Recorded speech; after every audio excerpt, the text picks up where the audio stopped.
And then the opportunity came faster than Park Jung-jae had imagined, as if the blue sky could sense the hearts of people.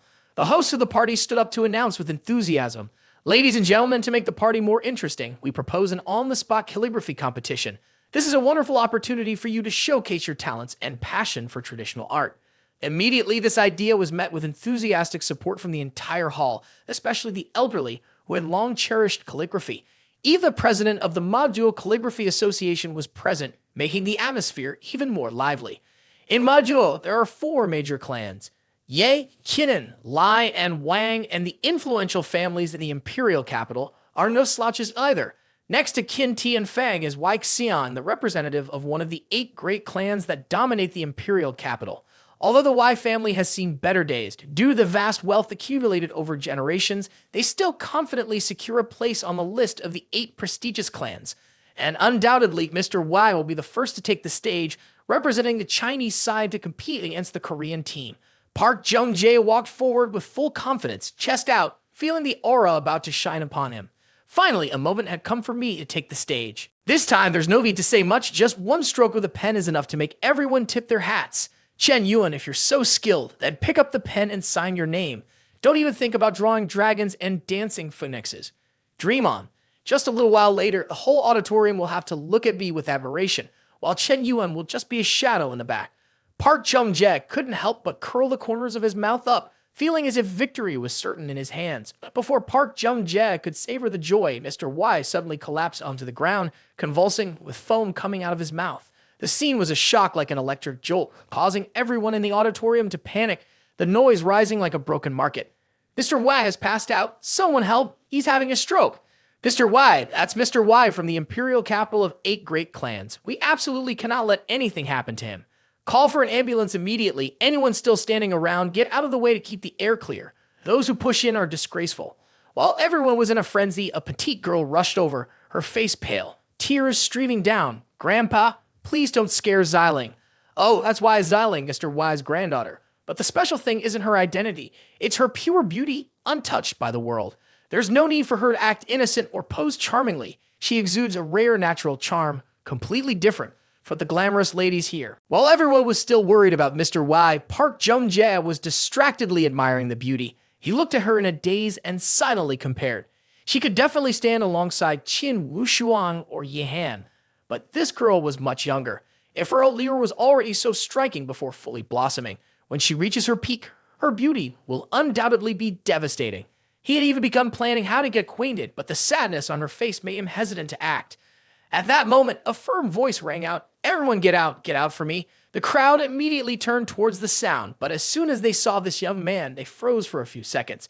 He was dressed as if he had just stepped out of prehistoric times, wearing flip-flops, military green shorts, and an impossibly old black tank top. On his back, he carried a canvas bag resembling a construction worker finishing up for the day. But what surprised everyone the most was the young man's confident yet somewhat arrogant gaze. "Hey girl, let me say your grandfather. Please trust me." Interrupted like this, Park Jung-jae had no choice but to swallow his frustration. Oh my gosh, how could they be so unreasonable? What kind of trash crawled up from the underground? Are you all trying to steal my spotlight? However, the crowd around him did not think so. They immediately began to react. Where did this person come from? What right did they have to treat Mr. Wai? If something goes wrong, can he handle the consequences? Look at him, he's probably just a peasant trying to get a free meal. Who invited him? Where are the security? Hurry up and get this person out of here. Despite the mocking remarks, the young man paid no attention, though his tone grew slightly sharp. "I am also a guest. What gives you the right to chase me away? Miss, please trust me. If we don't act quickly, it may be too late."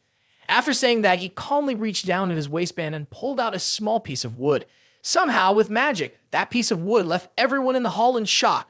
On the surface of the wood, a large character was clearly engraved, and this person was Shi Yun, the disciple of Bai Chen. Qin Tianfang's eyes widened as soon as he saw the insignia, his body trembling as if he had just witnessed something beyond imagination.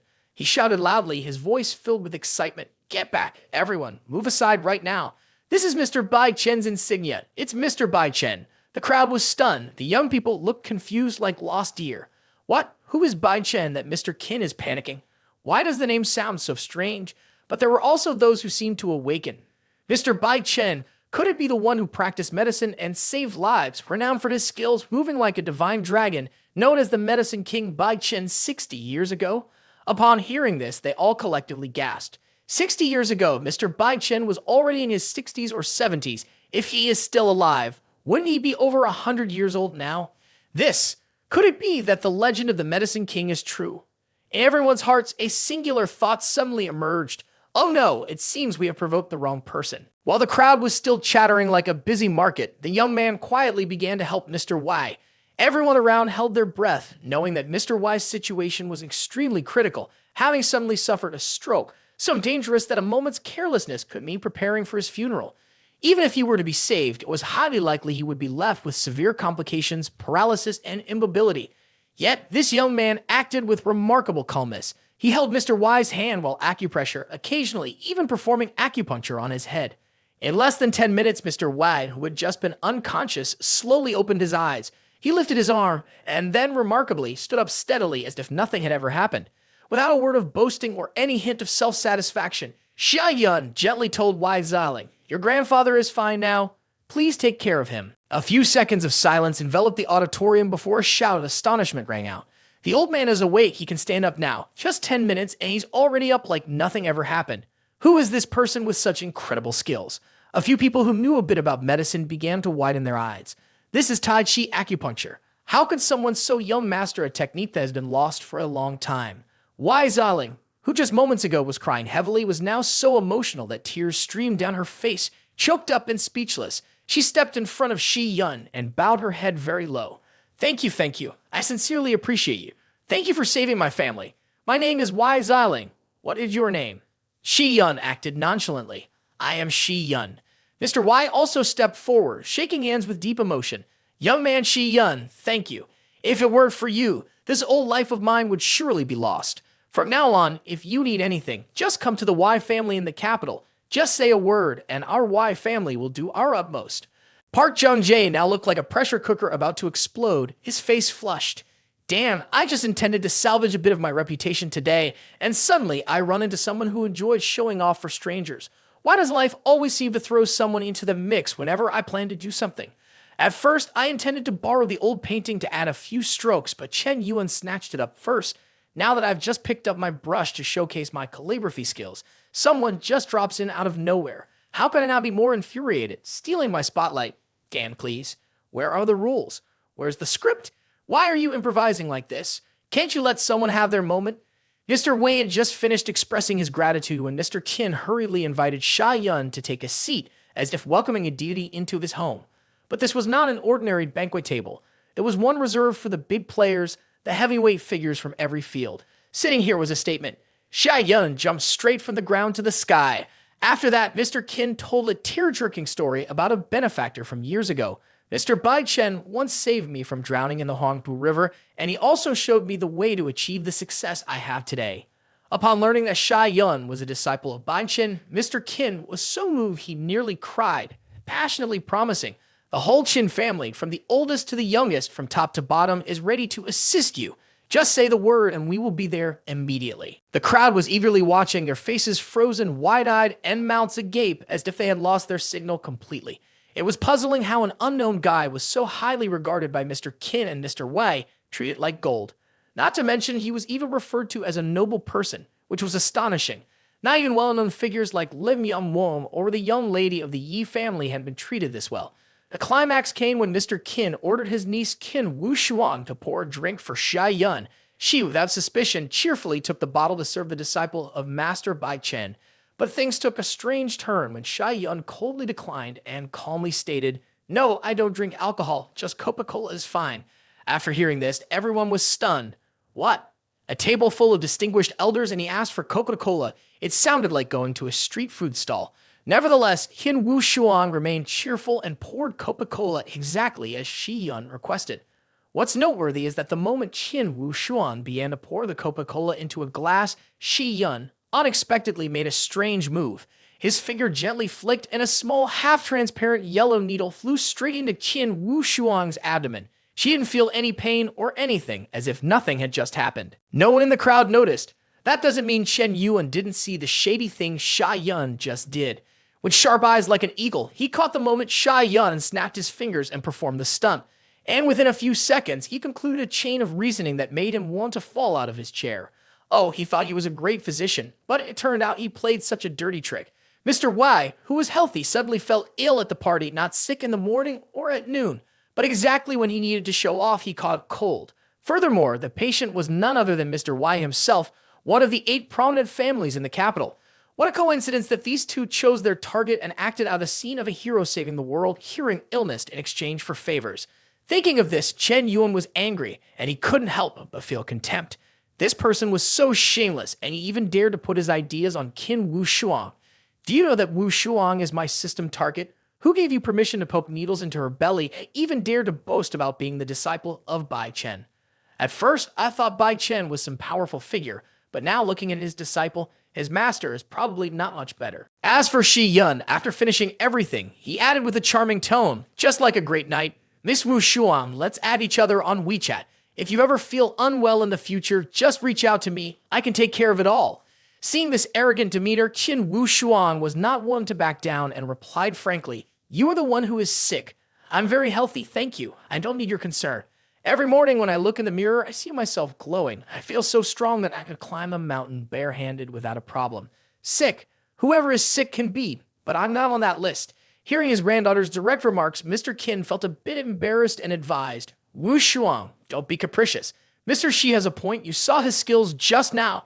Adding one more WeChat contact won't cost you anything. Qin Wu Shuang, irritated, set her Coca-Cola bottle down. I'm not adding him if he wants to add me. Let Grandpa do it himself. With that, she turned and walked away without a glance back, leaving Shi Yun sitting there with a deep, knowing smile. What's there to be proud of? Soon the Qin family will come looking for me, and by then I'll not only address the illness, but also take care of this young lady. But on the surface, Xia Yun still pretended to be an honest and simple person. It's fine, really it is. Mr. Qin also felt a bit awkward and chuckled to alleviate the embarrassment. Mr. Shi, the girl has been spoiled since she was little, so she tends to be capricious. I hope you could overlook any rudeness. At this moment, Wise Eiling rushed over to ask to add Shi Yun on WeChat, expressing her gratitude. Brother Shi Yun, if you could add me on WeChat, you saved my grandfather today and I will definitely repay you. Seeing this, Xia Yun immediately played along, pretending to be modest. You are really understanding, little sister. While everyone was still moved by Shi Yun's noble character, he unexpectedly turned to Mr. Qin and gently reminded him, Mr. Qin, I heard that my teacher once asked you to prepare 1,000-year-old snow ginseng for this trip to Madio. Right now, someone needs it to make medicine. I wonder if you could. Mr. Qin's face turned awkward and quickly forced a smile, not knowing how to respond. We can discuss this later. The situation became uncomfortable with Xia Yun's unwavering gaze, but Mr. Qin had to maintain his composure as revealing any weakness would be embarrassing not just in front of Xi Yun, but also before the whole table of distinguished guests. Just as he was at a loss for how to salvage the situation, the host rushed over to break the awkward atmosphere.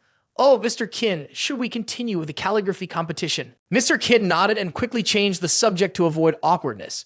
Go on, keep going. We need to give the kids something to do. Standing around all the time is boring. Oh, Mr. Shi, let's start with calligraphy first. Time flew by in less than 20 minutes, almost in the blink of an eye. On stage, people were competing to showcase their calligraphy skills, filling the hall with the scent of ink. At this moment, Park Jung-jae sat in his seat, fidgeting with excitement. I've been waiting all this time, and it's finally my turn to shine. If I don't create a buzz this time, it'll be a waste of my life. Just as Park Jung-jae was about to perform, Chen Yuan was doing something else down below. He approached Qin Wu Shuang from behind and quietly took her away. Qin Wu Shuang walked with suspicion while still politely asking, Chen Yuan, is there something going on? Chen Yuan said nothing more, just replied succinctly, follow me, we're going to book a hotel room. Upon hearing the words, book a room, Qin Wu Shuang's heart skipped a few beats, and she decided to follow Chen Yuan, feeling flustered. After leaving the banquet hall, the two headed straight to the elevator to the 6th floor. But instead of entering room 1608, they went to the opposite room, 1605. Chen Yuan pulled a card from his pocket, swiped it lightly, and the door swung open. Immediately, it felt as if a bucket of ice water had been dumped over Qin Wu Shuang's head. Chen Yuan, what are you doing? But before she could finish her sentence, her face turned bright red, her heart pounded like a drum, and a series of questions and complex scenarios raced through her mind. What is happening? Is this a special situation? Is he really going to do that? But I'm not prepared at all. Meanwhile, Chen Yuan maintained a cold expression, revealing no hint of emotion, which made the situation even more tense for Qin Wushuang. Just come in first, I'll explain later. Before Qin Wushuang could react, Chen Yuan pulled her into the room and slammed the door shut. But the problem is that the Simon sisters are still waiting and inadvertently discovered that scene through the cat's eye. Simon Ding Ding turned to Simon Nana and said, "Sister, I just saw Lim Young Wong bringing Qin Wushuang into the opposite room." Simon Nana replied with a sour tone, "This person is always indifferent to us. Turns out he has a date with Miss Qin tonight. Hush, he always pretends to be lofty, but now her true colors are showing. She really is saintly on the outside," but before she could finish her sentence, Simon Ding Ding abruptly interrupted, gasping again, "Wait a minute, I just saw Miss Yi show up here too." Upon hearing this, Simon Nana almost fainted. What? Yi Han is involved in this too? It turns out Yi Han had been secretly following Chen Yuan all along. She didn't miss a single move of his from the moment he left the banquet until he reached the 6th floor. After a while of lurking, she found herself in front of room 1608, holding a piece of paper from the Simon sisters, her expression filled with disappointment. It turned out Chen Yuan was just an ordinary person. All this time, she thought he was different, but he was merely someone following his instincts led by emotions. So disappointing. Just as she was about to leave due to her disappointment, unexpectedly, the door behind her swung open. As soon as Chen Yuan saw Yi Han, he was confused and didn't understand why she was there, and even more so that he was the center of a series of speculations. But before Yi Han could react, Chen Yuan immediately invited her in. "Ms. Yi, you came at the perfect time. Please come in." Saying that, he quickly grabbed her wrist and pulled her straight into the room. To the opposite room, the two sisters, Simon, were still peering through the keyhole to eavesdrop. Now, both could hardly believe their eyes, and their imaginations began to run wild. Simon Ding Ding whispered, her voice filled with astonishment, "I swear, Ms. Qin and Ms. Yi just got dragged into the same room. My goodness, this is too shocking. The two beauties of Maduo, ranked first and second on the power list, and now they are both in the same room with Lim Yum Won." In her mind, Simon Nana was already constructing a scenario with self-created plots. I used to think how noble and unapproachable they were, yet behind that facade, this is what it is like, truly unimaginable. As Yi Han stepped into the room, she was immediately flustered by the scene before her. Qin Wushuang was sitting on the sofa, looking at both of them with a questioning gaze, while Chen Yuan remained standing there, looking serious as if preparing to announce something very important. Unable to hold back, Qin Wushuang spoke up first, her voice already losing patience. "Chen Yuan, what do you want to do?" Chen Yuan stared at Qin Wushuang and replied with a simple, yet shocking statement. "I'm going to cure you." Qin Wushuang widened her eyes in surprise, emphasizing each word. "I am not sick." But Chen Yuan wouldn't let her argue for long. His serious expression was frightening as he explained convincingly. "Originally you weren't, but just now when you poured soda for Shay Yun, he secretly poisoned you. If it isn't removed, you will fall seriously ill in just a few days." Upon hearing this, Qin Wushuang's eyes went wide. "Are you joking with me?" But all she received in response was Chen Yuan's sincere face, silencing Qin Wushuang for a few seconds. "Do I look like someone who is joking?" After a moment of confusion, Qin Wushuang suddenly remembered. "Actually, I did feel a slight sharp pain in my stomach as if I was being pricked by a needle, but it was just fleeting, so I didn't pay attention to it." Could it really be true? After speaking, she looked at Chen Yuan with a mixture of confusion and disbelief. However, her lingering doubts were not yet gone, and Qin Wushuang countered again. "But Shay Yun is a disciple of Master Bai Chen, whom my grandfather highly reveres. How can someone from such a prestigious background commit such a wicked act?" After hearing this, Chen Yuan merely smiled and asked back, "Think about it. Today Mr. Wei was perfectly fine, and suddenly he had a stroke in the middle of the party. Was that a coincidence, or was it intentionally orchestrated? Which answer seems more plausible?" This question hit Qin Wushuang like a cold splash of water, leaving her stunned. There were indeed too many strange points about the entire incident. Coupled with Shi Yun's implication to her, from the perspective of probability, this was truly coincidental to the point of being hard to believe.